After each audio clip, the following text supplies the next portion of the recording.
Hello, welcome back to my channel. My name is Taya and this is Taya's Turning Pages.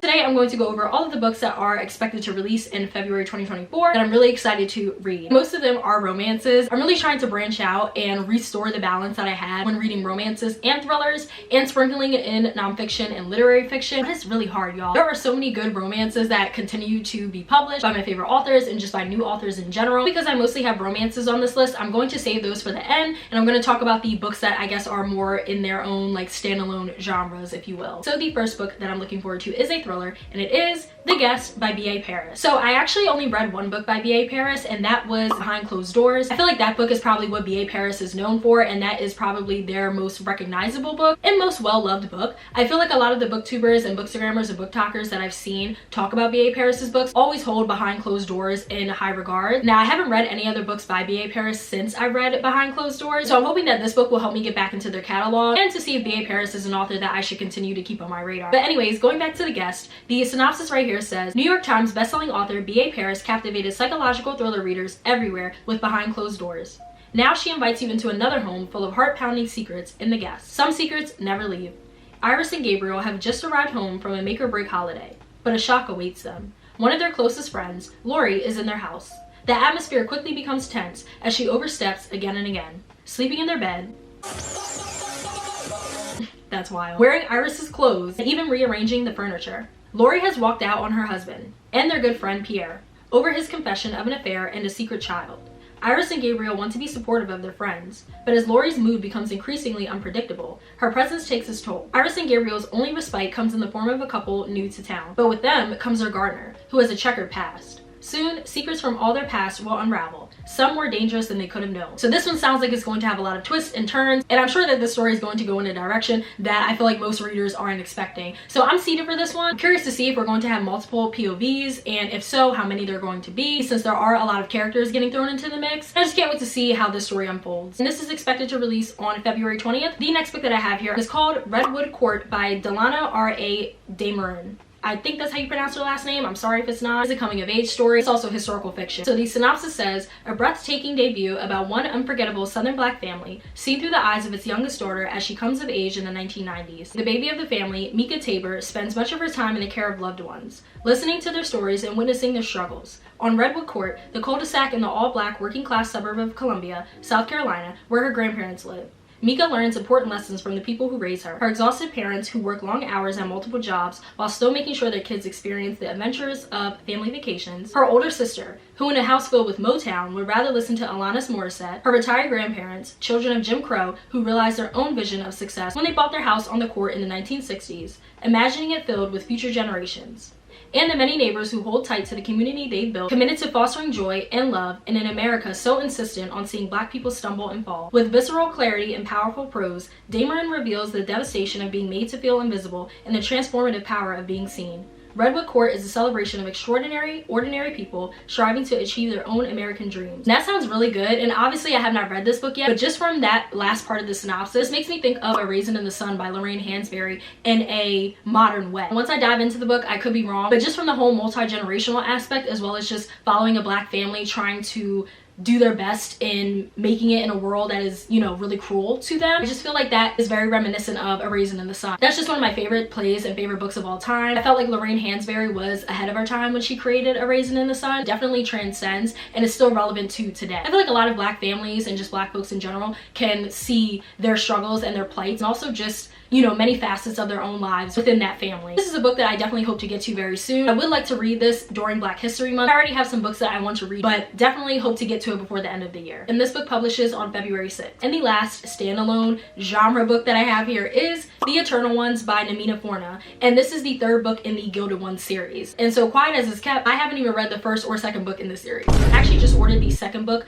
off of Pango Books last night, and it's called The Merciless Ones. And so because I have the first two books, and now with the third one publishing, I will probably end up getting this one, and I might end up filming a reading vlog where I read the entire series. I really love the cover designs and just the cover art that Namina Forna and her illustrators come up with with for these books because Dika, the main character who is on the cover, just looks gorgeous. I don't want to read the synopsis for this book because it does spoil a few things that takes place in the first and second book. So if you are interested in learning more about the actual synopsis and the series, I definitely recommend looking it up on Google. This book publishes on February 13th, so one day before Valentine's Day. Now I'm going to move on to the romance genre, and the first book that I have here is Fangirl Down by Tessa Bailey. I will admit I haven't read a Tessa Bailey book in a couple of months. The last Tessa Bailey book that I read was called Secretly Yours, and that was the first book in her Avine Mess series. I do have the second book, which is called Unfortunately Yours. I was supposed to read that last year, but that obviously didn't happen. So that is another book that I have to prioritize this year. But Fangirl Down is her newest release. I actually found out about this book because of Lacey Book Lovers. She recently filmed a reading vlog where she included this book because she received an arc of it. I loved hearing her thoughts about it. I definitely wanted to give this a read because this just sounds like this is going to be a classic Tessa Bailey novel, and I'm all for it. So the only things that I know about this book is that it follows a professional golfer and his female love interest who ends up becoming his caddy. Wells Whitaker was once golf's hottest rising star. For some reason that was really difficult for me to say. My Invisalign is whooping my ass, y'all. I don't even have it in right now, but even when I have it out and I'm trying to read some of these sentences, it's a struggle. Wells Whitaker was once golf's hottest rising star, but lately all he has to show for his promising career is a killer hangover, a collection of broken clubs, and one remaining supporter. No matter how bad he plays, the beautiful sunny redhead is always on the sidelines. He curses, she cheers. He scowls, she smiles. But when Wells quits in a blaze of glory and his fangirl finally goes home, he knows he made the greatest mistake of his life. Josephine Doyle believed in the gorgeous grumpy golfer, even when he didn't believe in himself. Yet after he throws in the towel, she begins to wonder if her faith was misplaced. Then a determined Wells shows up at her door with a wild request to be his new caddy, help him turn his game around and split the prize money. And considering Josephine's professional and personal life is in shambles, she could really use the cash. As they travel together, spending days on the green and nights in neighboring hotel rooms, sparks fly. Before long, they're inseparable. Wells starts winning again, and Josephine is surprised to find a sweet, thoughtful guy underneath his gruff, growly exterior. This hot man wants to brush her hair, feed her snacks, and take bubble baths together? Is this real life? But Wells is technically her boss, and an athlete falling for his fangirl would be ridiculous, right? I love the fact that Tessa Bailey found what worked for her and has a formula and sticks with it, because you know exactly what you're going to get with her books. She does Grumpy Sunshine so well, in my opinion. The characters are going to get up to a bunch of hijinks and shenanigans, and of course you know that this is going to have a lot of smut. And after watching Lacey's reading vlog about this, there are some things that Wells and Josephine get up to that I don't think I've read in really any other romance book before. So we'll see how that goes. But either way, I am really looking forward to this. This book is expected to publish on February 13th. And the last book that I have here is The Partner Plot by Christina Forrest. So Christina Forrest is the author of The Neighbor Favor, which I do own, and I do have that on my TBR. Just haven't gotten around to it yet. But maybe I'll do a reading vlog for both of these books too. I feel like these reading vlogs will help hold me accountable and actually help me get through my TBR. So you know what, maybe we'll plan for that. This one looks and sounds like it's going to be really cute, just like The Neighbor Favor. I love the cover of this book. I love the pink. Right here, the synopsis says, 2 former high school sweethearts get a second chance in this marriage of convenience romance by Christina Forrest. Oh, yep. Already checking off a few boxes, so this will definitely be added to the cart. Exactly. To Violet Green, fashion is everything. As a successful celebrity stylist, she travels all over the world, living out her dreams. Professionally, she's thriving, but her personal life is in shambles. After surviving a very public breakup with her ex-fiancé 6 months ago, Violet is now determined to focus on her career. But life hands her something, or rather, someone, that might derail everything. Xavier Wright did not expect to run into his high school girlfriend, Violet, the girl he once thought he'd marry, on a birthday trip to Vegas. As a high school teacher and a basketball coach, he rarely leaves his New Jersey hometown. So what were the chances? But when the initial shock wears off, they decide to celebrate together. They feel young and reckless as they party the night away. And reckless they clearly were when the following morning, they wake up beside each other with rings on their fingers.